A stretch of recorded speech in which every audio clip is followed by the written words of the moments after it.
Radio Newark on Halloween. So, two people that have decided not to go trick-or-treating tonight. Well, I'm one of them, Mr. Philip of Johnson here. And Colum O'Shea hasn't gone out. I don't know whether he's going out later, to be honest. Colum, are you? I know, I was never allowed, actually. And even now I'm allowed to make my own decision. I was never allowed out on No, that's no good, is it? No. So you're not missing then? You don't think you're missing out? No, not really. No, I have to be honest, though. It was always fabulous, seeing people going around with the costumes on and things like that. It was always an enjoyable night, but Never mind. We're going to have a chat instead. We're going to be talking about, a couple of things, really. If people don't know anything about you, first of all, that would be strange because you're all over the place. You are responsible for the Fosdyke Band conducting. You are. Yes, what's your official title there? So they're both bands. They call me a musical director. Right, okay. But the conductor, so I'm the one who stands at the front with a white stick, waves their arms about, and somehow magic happens. And the Newark and Sherwood concert band as well? Absolutely. So I've been with Newark and Sherwood now since January 2013. We've had 3 very successful years, and going from there, found an advert to go off and do brass banding.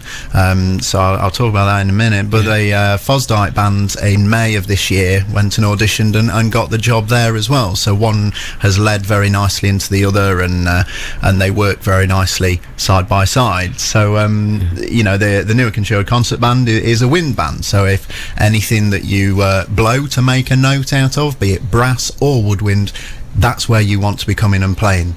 Brass banding is not the woodwind instrument, so there's no flutes, no clarinets. It is purely brass instruments, and those are that's the main difference, really. Yeah, you've had a busy summer as well. We've seen you quite a number of times in town. You've been all over the place, I know, but concert-wise, you've been in Newark quite a bit this year. Newark in particular, I mean, I have to say, it's been a wonderful summer for both bands, in fact, to go down to the castle.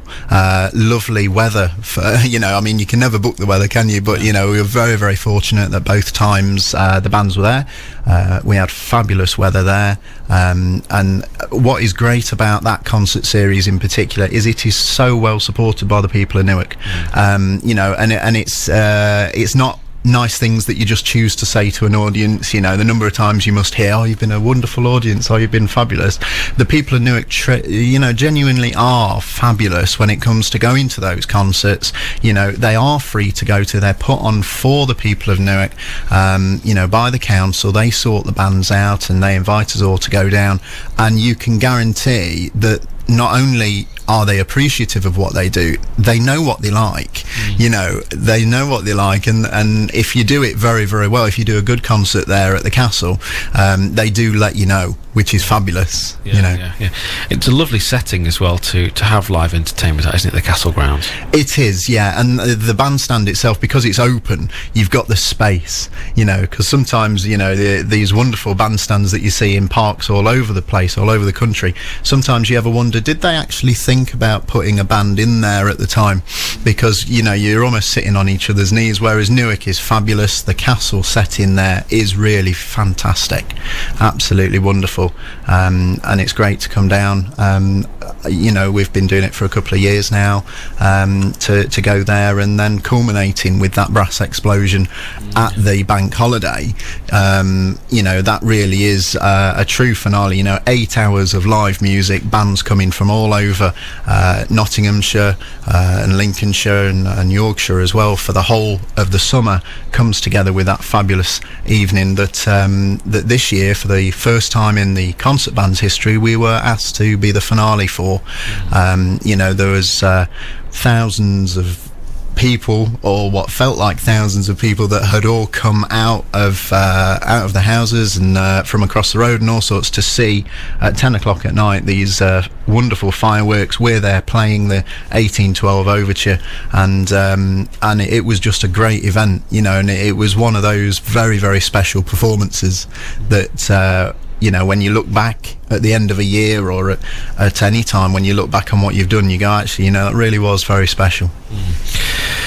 One thing that always staggers me is that the amount of time and energy that people have to put in to being part of these bands, and yourself, because this isn't your full-time gig, is it? You have a job to do as well. I do have a job to do from 9 till 5, and then my escape from that job is to go and make music with people, which for the last 9 years I've been a player at Blydydd Brass Band.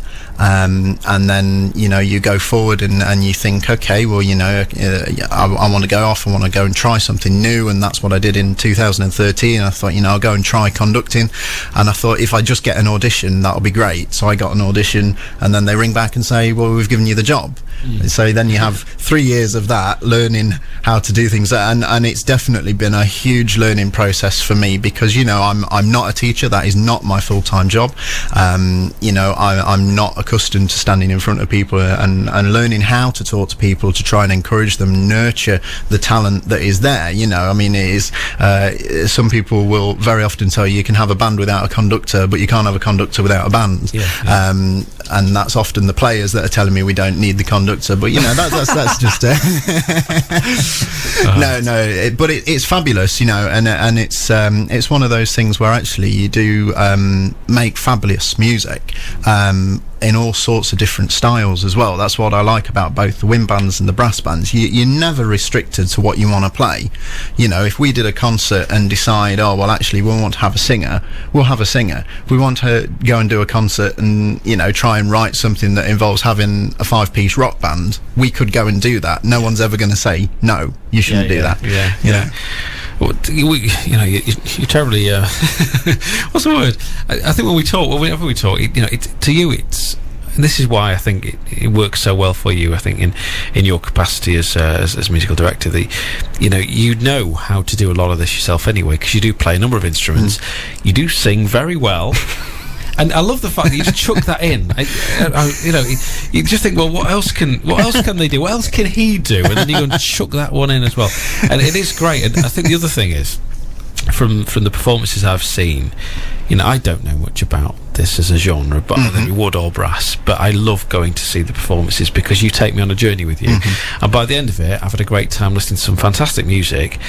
But you've been there every step of the way, effectively holding my hand through it. I think that's what really makes the difference. It is, and it's about trying to get music across to people, which is, of course, what we're doing right now. You know, we're broadcasting live to the people in Newark and further afield. You know, it's a fabulous experience to go in and sit there, and that really came from being in a very young age, going and being taken to concerts, and the conductor would go on and the band would sound fabulous, but then occasionally the conductor may turn around and be very nervous and not really explain, you know, why have they, something that interested me from a very early age is, why have you put those 14, 15 pieces of music together?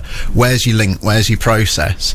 You know, whereas, you know, it's like you watch on the telly, you then watch the proms or something like that, and they've actually said, well, we're having music by this composer and we're going from his earliest to his latest. You can now see that's very obvious.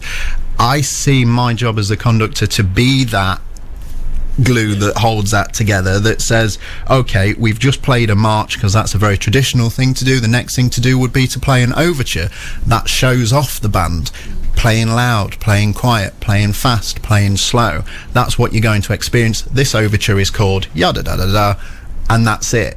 In 30 seconds you've now made it make sense to anybody. And you've tried to be interesting. Yes, we try to be funny. Sometimes it works, sometimes it doesn't. It works most of the time. It does. Yeah. So you've got this lovely, it was a lovely difference. You've got woodwind, as you say. You've got the brass. As bands go, then, do they take a different form of managing? The people that are involved in it, their level of skill, whatnot. I mean, the levels of skill doesn't really come into it. The main difference being with the wind band, the Newark and Sherwood concert band, it's twice the size as a brass band, and the reason for that is Fosdyke do competitions, and there are strict rules on the number of players. You can only have, for a lot of competitions, anything up to 30 brass players, and then up to 5 percussion, for example. Whereas with the concert band, because they don't do the competitions, we are purely, the clue's in the title, it's a concert band, it's a band that does concerts to the best of our ability, there's no limit there. So, you've got about 56 there. So, you've got 25 brass musicians and 3 percussions, so that's 28. So, quite literally double the size with a concert band. So, the management is different. You can talk a lot more directly in the brass band setting because you're talking to fewer people and you've got fewer lines of music in front of you. The conducting score for a brass band looks a lot more open because you can see every single instrument that's there, whereas with the concert band, because you've got a lot more sounds, you've got clarinet sounds, what are the flutes doing, and that's what the conductor has in front of them on their music stand. In theory, I've got everyone's part out in front of me, and you're trying to listen to everything that's going on there, and you've got to be a lot more general with the wind bands. It'd be fabulous to sit and go through person by person, but rehearsals would go on forevermore, and you're going to have 40 people sat there not interested. And the most important thing about any of these bands, whether it be Newark and Sherwood or Fosdyke, Newark itself has got a wonderful brass band, Newark Town Band, and it's a wonderful bringer of youth in Newark as well, because we've got Newark Young Symphonia. You have really got, it doesn't matter what your child comes home with in a box from school and says, I want to learn this, there is an avenue that they can go down, a brass band, a wind band, an orchestra, and you haven't got to leave Newark. That's what's fabulous about it, and again, if you're an adult and you decide, I'm going to go and learn a musical instrument, you can do, and there are places that will openly welcome you with open arms to bring you up and to bring you through and to give you that encouragement that we all need, because with everything, it's fun. We don't get paid for being in Newark and Sherwood Concert Band. We don't get paid for being in Fosdyke Brass Band. As you say, we've all got jobs to do. So you don't want to go and do your hobby and get a really hard time from the nasty conductor. You want to actually get told, okay, that's not as good as it could be. Let's do this, that, and the other. And when it sounds better, it then makes everyone feel happier, because you're moving in the right direction. There's a lot of work to do in not a lot of hours of rehearsal time, because it's it's a few hours during the week and or whatever, and it's a lot to do. It is, and the scariest thing, and no one ever told me this when I became a conductor. Nobody ever told me that you will be sat on the internet shopping for, can I say this on Halloween, Christmas music. In August. You sat there in August, the hottest day of the year, and you are looking for, that'll sound good at Christmas. Yeah, marvellous, because that's the thing. You can't think about Christmas on the 10th of December. No. You can't, and it's like these concerts that we've been getting ready for. It's great to do the Brass Explosion in August, but the minute you come off that stage, you're going, right, I've got to change the programme because we've got a concert in Newark, 4th of November, and that's got to be different music. So then the band's got to work, and it's brilliant, but you've got a great atmosphere. Both bands, they've got librarians that look after the pieces of music. One piece of music is, in Newark's case, 50 sheets of paper that gets lost very easily, and in Fosdyke's case, 25 to 30 pieces of music which gets lost just as easily, and so it's everything coming together. The band needs managing, there's a chairman, there's a treasurer, someone's got to look after the pennies, and it's like any organisation, and it's got to be well run, and unfortunately these two are, and it's great to be a part of that. So what's happening this week then? Friday? The reason I'm here is we've got 2 fabulous concerts. The first of which is on Friday, this Friday, the 4th of November, and that's the Newark and Sherwood Concert Band. It's becoming an annual event for us, and it is our concert that we are calling Tributes. I'm sure you'll agree, Phil, 2016 has been, in one sense, quite a tragic year. We've lost a lot of celebrities and public figures. due to a multitude of reasons, and therefore we have decided that this year we want to really pay tribute to those people musically. So we've got just to give you a little sneak preview of what we're doing. You've got Harry Potter, because Alan Rickman died this year. And of course Alan Rickman played Professor Snape, who was my favourite of all the Hogwarts professors, I have to say. We've got some music from the film Willy Wonka, Charlie and the Chocolate Factory, which is kind of bifold really, because we are commemorating Gene Wilder, who died this year, but also a tribute to something that's very positive, that it would have been Roald Dahl's 100th birthday this year. And it was fabulous. I was driving to work the other week, and there was about 5 or 6 Oompa Loompas all walking to school because they were all dressing up as characters from Roald Dahl books. They were having Roald Dahl Day, and that was fabulous. And it's great to celebrate, not just some people that have died this year, but also some fabulous events that have gone on locally and nationally. It's very pleasing to us that we can announce that the Newark Air Cadet Squadron are going to be joining us for our concert, which is great, because it's the 75th anniversary of the Air Cadets in this country, which I know we've been doing a lot about, because it's nice to listen to the show. So that's happening this Friday. Going forward from there to this Saturday, which is Bonfire Night. Of course, yeah. But if people do fancy coming down to St Mary Magdalene Church, the Fosdyke Band are hosting an autumn concert in there, and we will be really showing off the sounds of a brass band, and filling it in a beautiful venue, this really lovely church that Newark has. You can see it from miles away, because I come in from Mansfield. That's the first thing you see when you see Newark, is that wonderful spire there. And for a band to be able to go in there and play is wonderful. So we've made sure that the programme there is going to have a lot of our soloists. We've got people in the band that are very, very talented at what they do. So we've got a lot of soloists that will be playing and performing, and we will be playing some of our programme that we did, the band and myself. We did our first competition at the start of October, and we will be playing some of that award-winning programme that got us into the prizes on our very first attempt. So please do come down and listen to either band. It would be fabulous. Yeah, and what a treat! Ahead of the the Christmas period. We kind of said we weren't going to talk about that. We weren't going to talk about it, but it's not far off, though, is it? It's not. It'll soon be upon us. It'll soon be upon us. But yeah, the music will be quite explosive in there in the church on Saturday. And as I say, they are very, very talented musicians, every single one of them.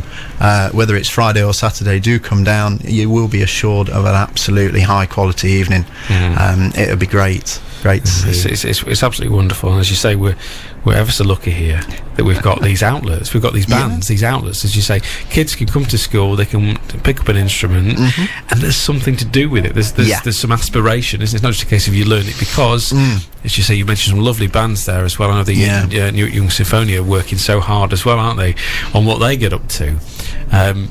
There's an obvious end point with everything, and I think that's it's good to have that kind of linear plan, isn't it? It is. I think if I think when we go, and it's the same with anything. It's not just music. If people take up football, they want to play for their country. If they take up sprinting, they want to be at the Olympics. That's the thing, isn't it? That's the dream. So when you learn to be a musician, you want to be there, you want to be in concerts, and you want those concerts to get bigger and better, which they are doing. And it's fabulous to be involved in that. And it's local music making, but it is of high quality, and it's enjoyable as well. It's a community activity. I mean, you go down to either of the rehearsal rooms, whether it's Waddington, which is where Fosdyke are based, or whether it's Colum Hall, where Newark and Sherwood are based. It's a good atmosphere. It's people talking to each other. It's having a laugh with each other. And you really do go through, and it's good and bad times. Because it's not good all the time, and it's something that if you need someone to talk to, you've got tens of people, you know, that are available just to go and have a chat with, and you know, to be around. You know, being around people is a good thing for a lot of people. And when you're there and you're doing something like making music, it's a great escape. As I say, for me, I escape from music. I escape from work when I go and do my music, because you know, you're not thinking about that, because you're thinking so hard about, I want to play this right, I want to play this the best all the time.